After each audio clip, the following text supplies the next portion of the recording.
जय श्रीमन नारायण। ए पर जे टिप्पणी हम करे जा रहल बा रामानुजदास श्रीमान गट्टू वेणुगोपाल स्वामी जी के द्वारा दिहल गयल बा। अध्याय 18 मोक्ष संन्यास योग श्लोक 54। ब्रह्मभूतः प्रसन्नात्मा न शोचति न काङ्क्षति समः सर्वेषु भूतेषु मद्भक्तिं लभते पराम्। ओम। गीताचार श्री कृष्ण परमात्मा अर्जुन समेत हमनी सबके मोक्ष संन्यास योग सिखा रहल बानी। परमात्मा कह रहल बाड़न, हे अर्जुन, हमरा द्वारा अब तक के साधना के क्रम के पालन करे वाला व्यक्ति परम ब्रह्मा के अनुभव करे में सक्षम अवस्था के प्राप्त करी, तब से ऊ शांति के अवस्था में रही, कौनो चीज के इच्छा न करी, कौनो बात के दुख न होई और सब जीव के समान व्यवहार करी, माने कि ऊ सब जीव में आत्मा के देखी। जब ऐसन अवस्था स्थापित हो जाई तो हमरा में परम भक्ति के प्राप्त हुई। ई कह के श्री कृष्ण परमात्मा ई साफ कर रहे वाले कि परम ब्रह्मा और आत्मा के अनुभव करे के अवस्था श्रीमन नारायण की प्राप्ति भक्ति के विकास में सहायक होला। ई कह के श्रीमन नारायण यही से श्रीमन नारायण से प्रार्थना करत कि हमनी में श्रीमन नारायण के प्रति अपार प्रेम और शक्ति पैदा करस, हर काम के श्रीमन नारायण की सेवा के रूप में करस, श्रीमन नारायण की प्राप्ति के हमनी के जीवन के लक्ष्य बनाई और खाली श्रीमन नारायण की शरण लेके हमनी के श्रीमन नारायण के प्रार्थना करी जा।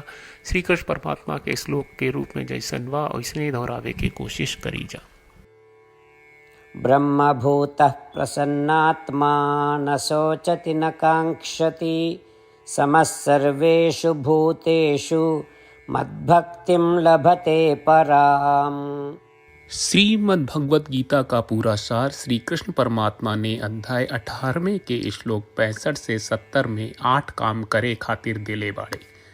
श्री कृष्ण कहले, हम ओ लोगन से प्रेम करनी जो लोग इन 8 बातन के मान तारे, हम ओ भक्तन के हर तरह से रक्षा करब। श्री कृष्ण परमात्मा के द्वारा बोलल गईल संपूर्ण भगवत गीता सुनला के बाद अर्जुन कहले, करिष्ये वचनम त्वा, जेके मतलब बा कृष्ण मैं वही करब जौन आप कही। यही कारण बा श्री कृष्ण अर्जुन के हर तरह के सफलता आ विजय प्रदान करेले। आई परमात्मा के आपन व्रत देई कि हमनी के ये 8 गौ कर्म के पालन करी जा। ई वचन परमात्मा के देवे से बड़न कौनो पूजा तपस्या यज्ञ नहीं। हम 8 प्रण कहब जौन हमनी के करे के चाहिए। आप सब कृपया इन्हन के आपन दिमाग और दिल में सोची। श्री कृष्ण के आपन वचन देवे के ई तरीका में हमनी सबकी कल्पना करे के चाहिए कि श्री कृष्ण का चेहरा खुशी से चमकत बा और खुशी के एहसास करत बा। जय श्रीमन नारायण। यहाँ हमनी के 8 वादा बा। हमनी के पहला वादा, हे श्रीमन नारायण, आपका निर्देश के मुताबिक हम हमेशा तोहार ध्यान करब और तोहार बारे में सोचब।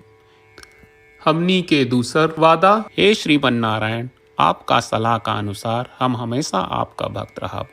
हमनी के तीसर वादा, हे श्रीमन नारायण, हम आपन सब काम तोहरा सेवा के रूप में और तोहरा संतुष्टि खातिर करब।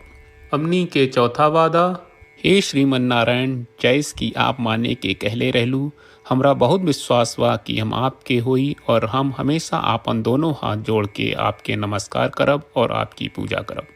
हमनी के पांचवा वादा, हे श्रीमन नारायण, हमरा के तोरा बात माम एकम शरणम ब्रज 1866 याद कहले, जहां आप हमरा के आपन का अर्पित करे का कहा। श्रीमन नारायण, मैं हमेशा तोहरे शरण में रहब। हमनी के छठवां वादा, हे श्रीमन नारायण, हमरा के तोहरा बात माँ सुचहा 1866 याद कहले कि आप हमनी के शोक ना करे का आश्वासन दे रहे बड़े, हम अब और शोक ना करब। हमनी के 7वां वादा, हे श्रीमन नारायण, आपने हमरा खातिर श्रीमद् भगवत गीता के वितरण करके हम सबके कृपा कहले और आशीर्वाद दहले बा। हम वादा करत बानी कि रोजाना कम से कम 1 श्लोक पढ़ब या सुनब। हमनी के 8वां वादा, हे श्रीमन नारायण, आप गीता के पूरा मानवता तक ले गयलू। हम गीता में आपके दिव्य वचन के उन भक्तन तक पहुँचावे के प्रयास करब जे गीता से अपरिचित बा। हे श्रीमन नारायण, हम उई करब जौन तू करे का कहब। हम ऐसन व्यवहार करब जैसन आप चाहत बानी और हम खाली आपका खातिर काम करब। श्रीमन नारायण के रोज आपन वचन देहल कि हम ओइस करब जैस आप कहत बानी। ई अपने आप में बड़न पूजा बा। श्रीमन नारायण करशे वचनम त्वा। श्रीमन नारायण, हम तोरे निर्देश के मुताबिक काम करब। सर्वम श्री कृष्ण अर्पणम अस्तु। जय श्रीमन नारायण। ब्रह्मभूतः प्रसन्नात्मा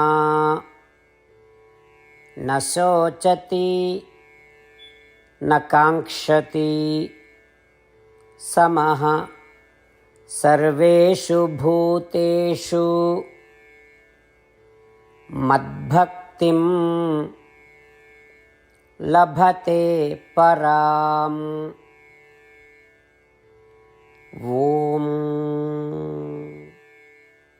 ब्रह्मभूतः प्रसन्नात्मा न शोचति न काङ्क्षति समः सर्वेषु भूतेषु मद्भक्तिं लभते पराम्।